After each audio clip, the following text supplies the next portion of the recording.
Hey there, TikTok. My name is Serena, also known as the Blind Swan, and I am not alone today. I've got a good friend of mine here today, and why don't you go ahead and introduce yourself?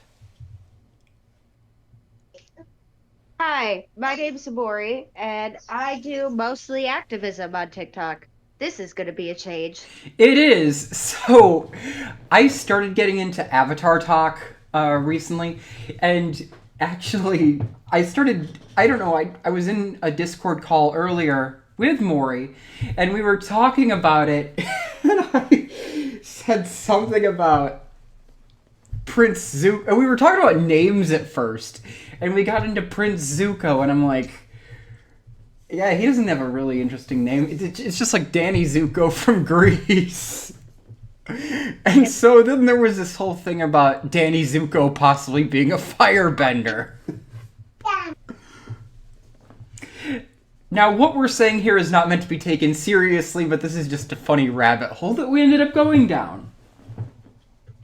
Where did we start with this? We started with Prince Zuko, because we don't want to talk about the other guy just yet. Right, we started with I like Fire Lord Zuko. I think he's really cool. And then you were like, I find it strange that he has the same name. His first name is Danny Zuko's last name. And then we went into the history of how people got last names. And so, like, if you were royal, you usually got a last name, but Zuko doesn't have one. And so, if it were something where someone wasn't already royal and ended up being royal, the person who made them royal had their first name as everyone else's last name. Pretty much. And then we got into this whole thing. Obviously, none of this is canon. We know none of this is canon. This is just us messing around. And we eventually got into Danny Zuko is from the Fire Nation. And he's a firebender, which, in our twisted minds, it made sense. Because during Grease Lightning, there was some pyrotechnics. And, even one of the rival gangs, his car could spit fire. So what if there Right. was firebending there, right? Right. And then we were talking about the opening scene where we first meet Danny and Sandy and how the waves are just rolling in and how it would be really taboo for someone from a water tribe to uh, be with someone from the Fire Nation. And so that was how it made sense to me was that she must be from a water tribe, that blonde-haired, blue-eyed person that she must be from the water tribe, and that is why it was so taboo and everyone had to change and all of this. It made sense. Pretty much. And there's a little bit of water bending in that opening scene too, isn't there? I mean, Well, yeah, the waves were crashing in, and as we know from canon Avatar, when Katara was really upset, she shot water directly in Aang's face. So unintentional water bending is a thing.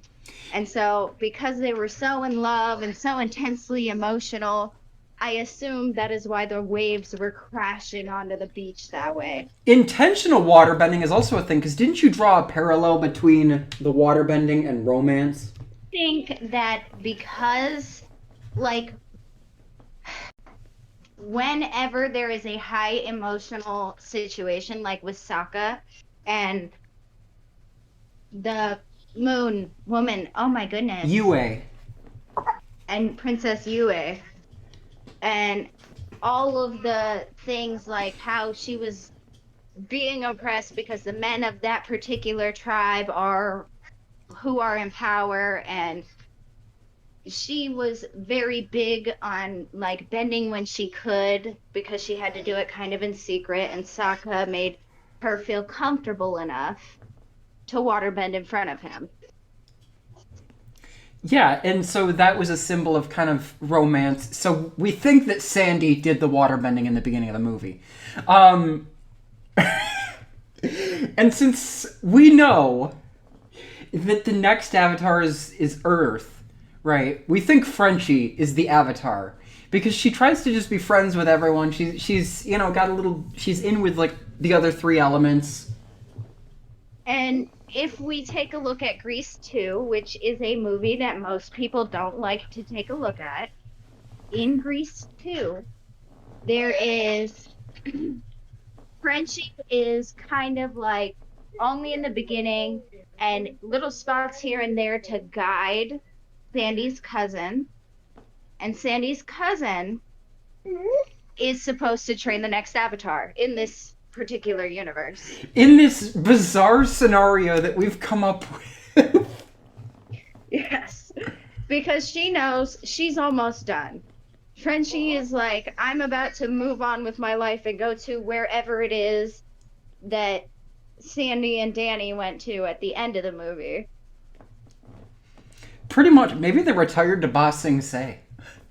Oh, I hope they did. I hope they went to Ba Sing Se and had three beautiful children that bend steam. Steam. Oh, right, because apparently, Sandy being a waterbender, Danny being a firebender, you get steam bending.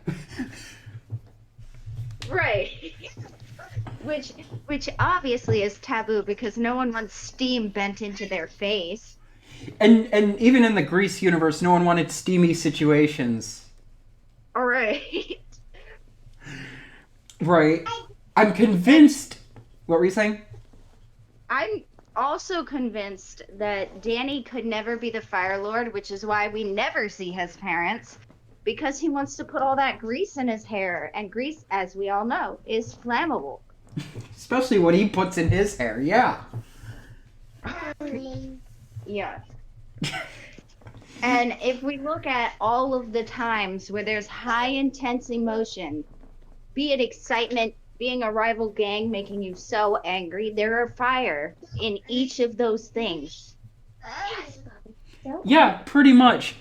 And Craterface, I feel like he came from an Earthbender family, but someone in his crew has the ability to firebend because that's what their car can kind of shoot fire as well.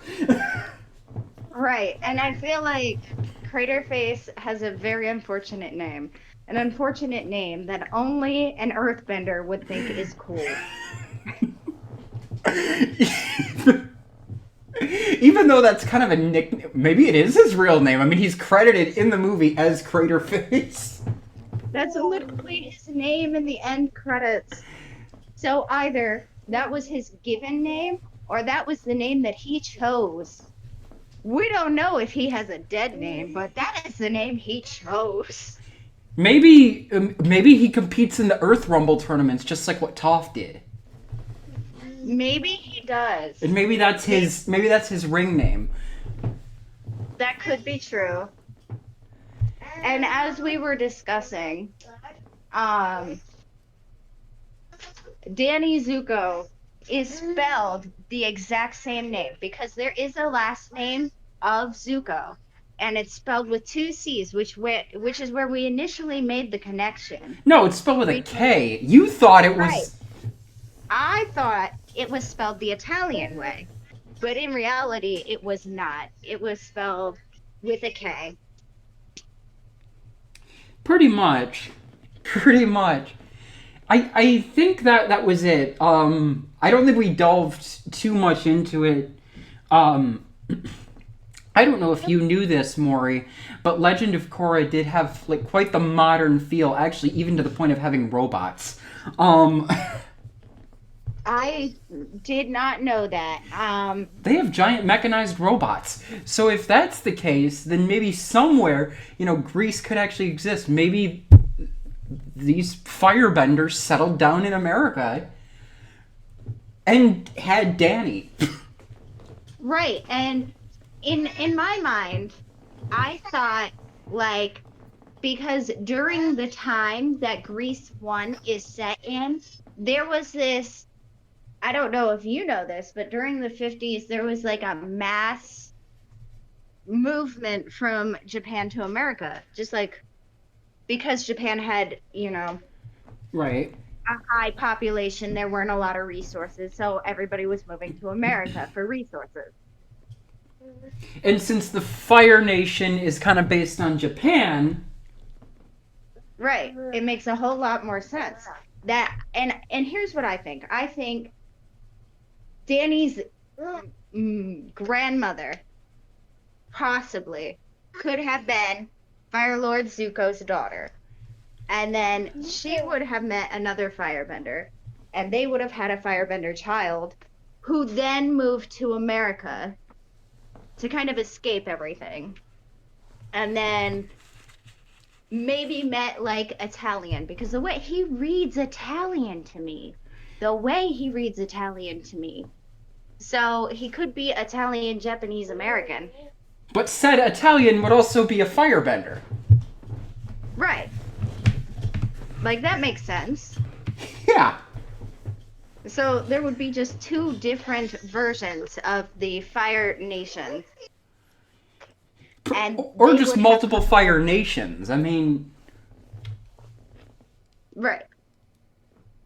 And then I always thought to myself, like, I don't think that these people would have accepted a one of their prized firebenders that could, in theory, be in line for the firebending throne. I don't think they would have accepted he just moved to America or she just moved to America.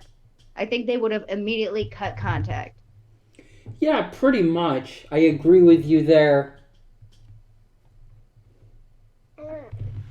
And then for their son to be in love with a water tribe person, that even reads as, I will disown you. You are not my son anymore. Pretty much. And Danny, I mean, obviously he's not related, but he gives me some Sokka vibes, really. Because Sokka in the beginning of Oh, the series, oh my gosh. and it's unknown on whether or not Sokka does have children, but I feel like that would be one of the reasons that the, you know, half firebending situation would have ended up. So the theory that Toph has a child by Sokka, so that would mean like an earthbender or a non-bender with a firebender child who grew up and they, had a child. And that person who's a firebender moved to America.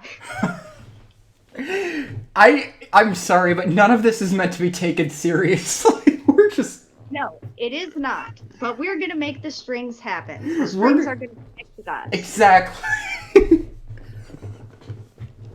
So at the end of the day, whatever Sokka Zuka hybrid we got, we have it Yeah, pretty much. In Danny Zuko. in Danny Zuko. He's like, I will embody both of my grandfathers. Yeah, pretty much. And even further to the point, what if Yue had a sister that she didn't know about, and that sister was sent to live in what is Australia, and they eventually had Sandy? Like, what if that's where that waterbender... Right. And in that same line of thought, I cannot fathom Aang's genes being so strong that there are zero waterbenders. Well, Legend I of feel Korra like did have one waterbender. Like, one it, from Aang, coming from Aang, Legend of Korra did have a waterbender. right. So did that person have children? I doubt it unless in vitro existed back in those days, because that particular waterbender liked girls. Oh. Well, I just recently learned that. well, I don't think in vitro would have happened. I think maybe I'm delving too deep into this, but I do think that Sokka's a little bit suspicious. We don't know if he and Toph had a baby or not. Maybe. And if they did, the child that would come from a firebender and Toph Sokka child would be would be like close enough to Danny Zuko.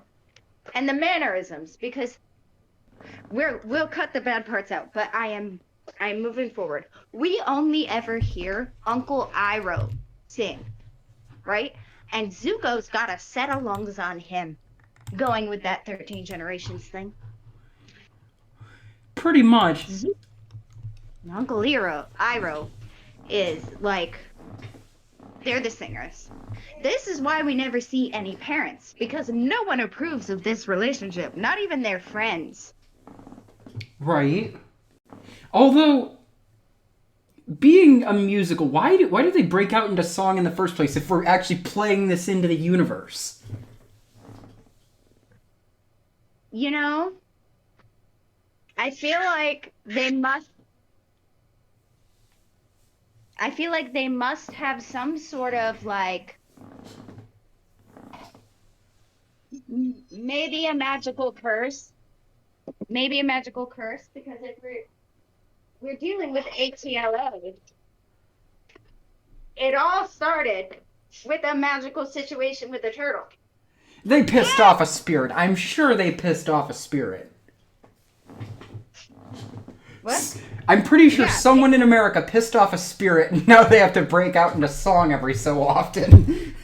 American disrespect. Turning us all into musical characters. Yeah, pretty much. Making our parents disappear. Pretty much, although that kind of intercrosses into Disney, but I don't even want to get into that. We're not talking about Disney. No, we're not. I think that because they pissed off the spirits, and they're the embodiment of a Sokka-Zuko hybrid, and maybe some sort of Princess Yue. Yue. Huh? Yue. Yue. Sister situation where that person had a bunch of kids. I feel like there has to be. This is fake because it's like Sokka's descendant and technically Yue's descendant together, and no one likes it both times. Pretty much. No one appreciates it, but we do. And then the car, when the car goes up into the air, okay? Airbending. Maybe it could have been airbending, but maybe the spirit world is like, okay, these two are forgiven. They don't have to break out into song every now and then. What's funny is Sandy breaks out into song one more time in that movie. Her Sandra D. Actually, no. So they break out into song two more times. There's her Sandra D. reprise when she's singing about how she's gotta basically change herself to make herself more appealing to Mr. Zuko there. And then there's also You're the One That I Want, and then We Go Together. They break out into song. So maybe it's like, no, they're forgiven, but we're gonna make them sing a couple more songs. Right. Like, because at the very end, it's only the other people singing. When the car goes up into the clouds and does whatever it does, it is only the other people singing. They're like making out and then like being so excited that they're in the air. Maybe Frenchie did some extreme airbending, because remember, she is the Avatar. Right, Frenchie is the Avatar, so she must have done some extreme airbending. And that was all it's all part of Frenchie's training, which is why in Grease 2, she doesn't sing. Do you notice that? She does not sing. In Grease 2, she just carefully guides the person who is going to teach the next Avatar into the spot where he needs to be. And those guys pissed off the spirits because they have to sing again. Right. Like, Frenchie, she's been forgiven. But everyone else, they have to sing. Pretty much. Wait, has Frenchie ever sang to begin with? Beauty school dropout. Nope, that's not her. Nope. That's a guy. Just like my brother is something, something else, something, something. Wait, Yeah, are you referencing the movie or the musical? the movie. No, she sings in the ensembles. She sings in the ensembles, but Oh, she right, Summer Nights. Okay. Maybe they're more forgiving on the Avatar and she doesn't have to sing as much. right. I assume that's what it is because Frenchie only sang in ensembles and her solos were very brief. That makes sense. The Avatar is pretty much automatically forgiven. They only have to sing in ensembles. And it is it is really a lot more fun to think about it, especially since they have names like Frenchie, Cherry, Duty, Danny Zuko, who is referred to often as Zuko. Pretty much. And then when it comes full circle and everybody, like the two people who were never supposed to be together according to their families, in both generations and iterations, finally come together as one in one unit. Okay, put some more monkeys. In that one singular unit, the spirits are pleased because this was meant to happen anyway. If Yue wouldn't have been the moon, Sokka would have married Yue. Pretty much. I do think it's interesting. Like, in Avatar, like, he's crushing on Suki a little bit, and then he meets Yue, almost as if Suki didn't exist. Right. That was odd to me as well. But it tracks though. It was as if the fates meant them to be together. And there are tons and tons and tons of stuff where like Aang, who for all intents and purposes was supposed to be celibate before the Fire Nation attacked, meets Katara, who, let's be honest here, her character arc was like, I am a mother by force. Parentified child. I got there. Yeah, pretty much. And then they get together, they have a family, and it works out rather nicely. Right. And then there's Sokka, who I assume ended up alone, I feel like. Or, you know, had a one night stand with Toph. But really, Toph is an adventurer. She doesn't really want to be tied down. Pretty much. Yeah, no, he probably pissed off Suki pretty bad. Oh, yeah. And he probably messed up Yue. No, because Yue was unalived, remember? Well, not unalive, Yeah, no. she became the moon spirit. Right, but she's watching him be in these relationships. Oh yeah, I could see Yue getting pissed off. Right, she could probably be very upset that her dad is A with Toph or B with Suki, and that they have a child, which explains his early passing. I don't think she would unalive him, though. Makes sense. But then, like, subsequently, after the events of Legend of Korra, B converging, like, team meeting with the spirits, and curse their descendants to break into song every now and then. Yeah, pretty much. It's like, oh, I didn't really get to do much to him when he was alive. Can we mess with them in some way?